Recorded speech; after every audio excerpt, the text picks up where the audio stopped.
Hey everyone, welcome to class. Today's flow is a little bit different because it's actually not a flow. It's more of a class. One of the things that you guys requested a lot was videos that were more educational. So stuff that broke down poses, got more into anatomy, and kind of the purpose behind some of the poses. So why we do some of this stuff as often as we do it. And I thought that a great place to start would be down dog. So today's class is a full breakdown of downward facing dog, how to make it more effective, how to make your alignment more efficient, feel better so that you can hold it longer and not risk any injury. So you don't need anything special. We're just going to be talking and doing down dog together a little bit back and forth. So whenever you're ready, we can go ahead and get started.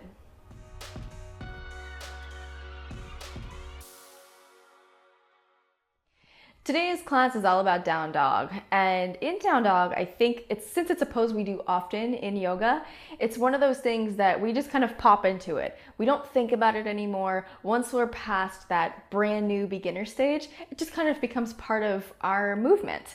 And I think it's easy to forget what we're working, what we're supposed to be working, and we end up falling into the same kind of habits and routines when we might be able to make it more efficient and more effective for our bodies if we knew more of what was going on. So whether you're brand new to yoga or to down dog, or this is something that you just want to refine and learn more about, this is something that I really enjoy teaching. So in down dog, I think a lot of times if we can do it together. So in down dog, if we don't really think about it, we just kind of pop into this shape. So I'm not paying any attention to my alignment or to making this a good pose. And I think we kind of move into thoughtlessness sometimes when we're doing things that we're used to. So I don't think that's altogether uncommon. But from here, you might feel something in the calves, and you might notice that the blood is rushing to your head when you come into down dog. But besides that, it can be tough to pinpoint where we're supposed to be feeling it and what we actually want to gain from this. So come back down to your knees. So if you just pop into that shape without really paying it much attention, we don't really have a sense of where we are in space, what our bodies are doing, what muscles should be firing, and how we can make this work for us instead of just being a thing that we do. So the next time we go into it together, I want you to focus on the back side of the body. So don't worry about the upper body yet. Focus on the back side of the body. So already make sure your feet are hip width apart, which is, by the way, if you have no idea what hip width apart even looks like, or you're just kind of estimating, a good rule of thumb is like 2 fists width, approximately. So this is not an exact science, but give or take, it's about 2 fists or so. So from your down dog, keeping the feet about that wide, really spread the toes. And if the knees need to be bent, meaning if you can't drop your heels flat, put a little bend in the knee, but think about lifting the tailbone up towards the sky. So the articulation of the pelvis and the hips is really important in down dog because that is kind of the guiding light in what the lower half does. Because if you don't move your hips at all, well, we're going to be up and down in down dog a lot today. If you don't move your hips at all and you just let the tailbone tuck a little bit and you try to push the heels down, you might be able to get them there, but you probably won't be feeling very much. So instead of just forcing the heels down and not really paying attention to the core or to the hips at all, I want you to put a little bend in the knees and then imagine tilting your tailbone up towards the sky. So it almost feels like instead of curling in, the sensation is that you're trying to remove that curve from your back and actually point the tailbone up towards the sky. And if you don't exactly know what that feels like or can't get a sense of that sensation in that pose, try coming to your hands and knees and articulate the pelvis from here. So we do it in cat-cow, right? Where that is part of our movement, but we move the whole spine in cat-cow. So if you can actually isolate that movement of the pelvis from here by just tilting the pelvis up and tucking. So it feels really goofy when you're doing it, but it's really important to be able to find that movement, find what that feels like, and then you'll be able to do it better in your down dog. So once you kind of know what that feels like, and even sitting down, you can do it, right? So in your down dog, your pelvis is definitely a really, really important key to finding your alignment. So already from your down dog, we've got our feet aligned, and here we would tilt the pelvis up. So you might feel a little bit more in the hamstrings just from doing that. So already the legs feel better once we tilt the pelvis up. But what happens when we tilt the pelvis? We tend to drop the belly and drop the chest down. And that's not ideal because when we force the front of the body in, we kind of over-exaggerate the curve in the back, and we don't want to do anything that moves us out of a natural alignment. So think of all of these yoga poses, especially the foundational ones. Like down dog is a very foundational yoga pose that we do often. We want these poses to kind of serve our body, not exactly push our body past any limits, if that makes sense. At least this is how I like to use these poses, right? So in your down dog, once the pelvis goes up, instead of just letting the chest drop down and letting the belly drop down, you want to think of drawing the navel in towards the spine slightly. Now you'll notice that as you pull the navel in, the exaggeration of the pelvis tilting back might become a little bit less. And that's okay, that's good. So we kind of keep our flexibility in check by pulling the belly back in. And when the belly pulls in, the rib cage cinches in a little bit too. And that's what you're looking for.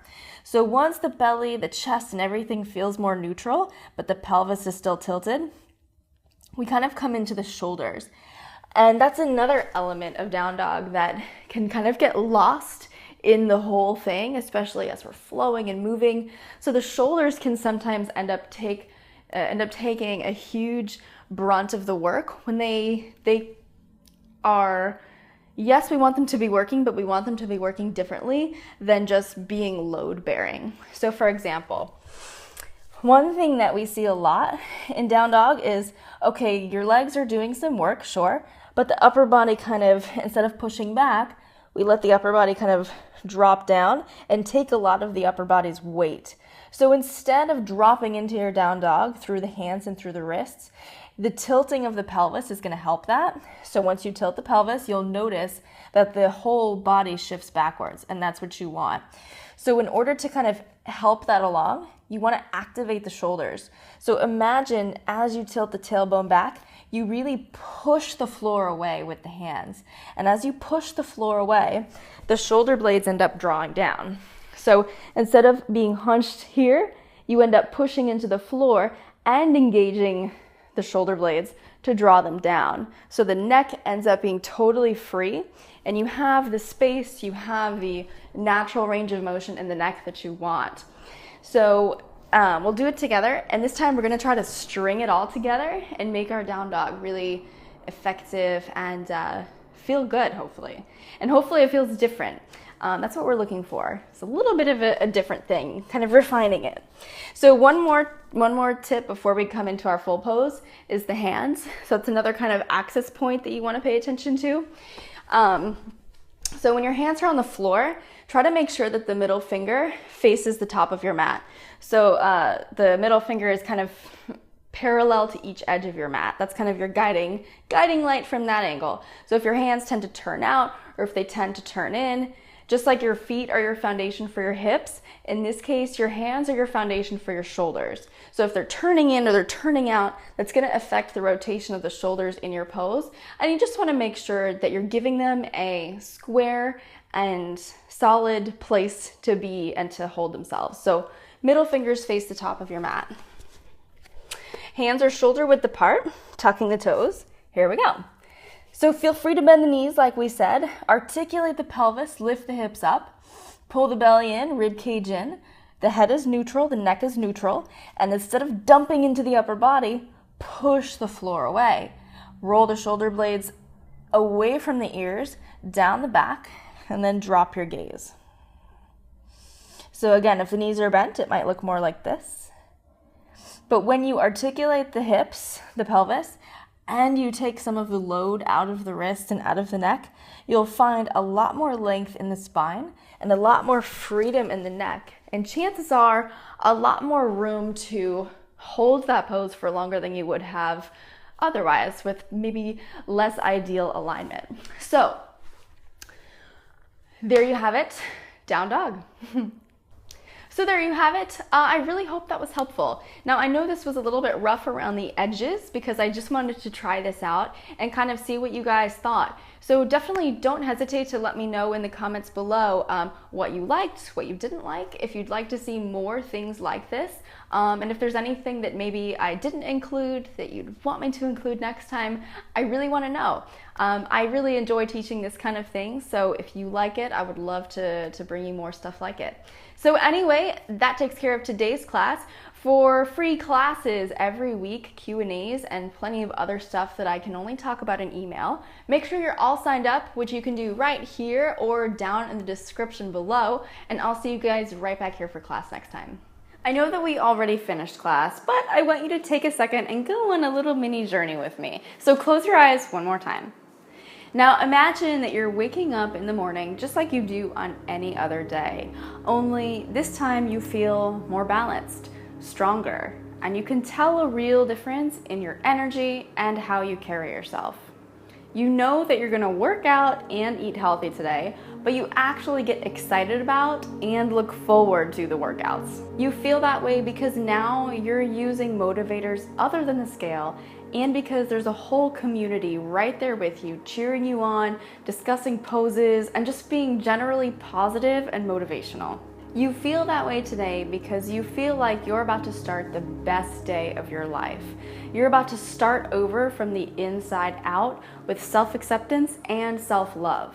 Today, you decided to join a community of like-minded people and feel motivated and inspired every single day.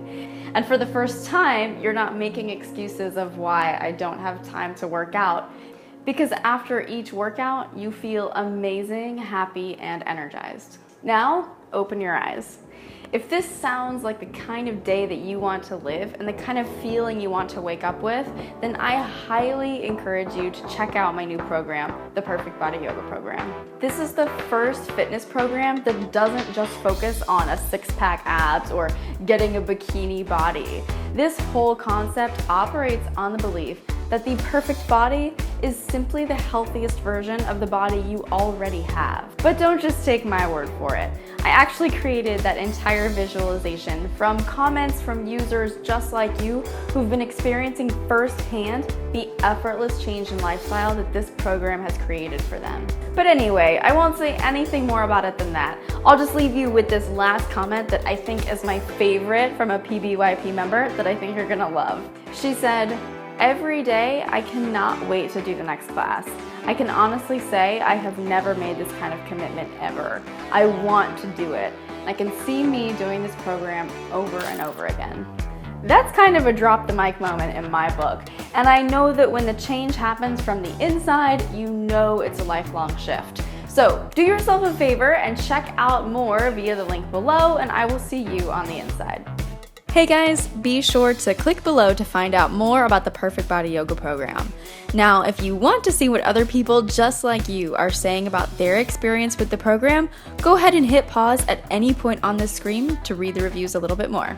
I hope to see you on the inside, but either way, I'll see you next Monday for class.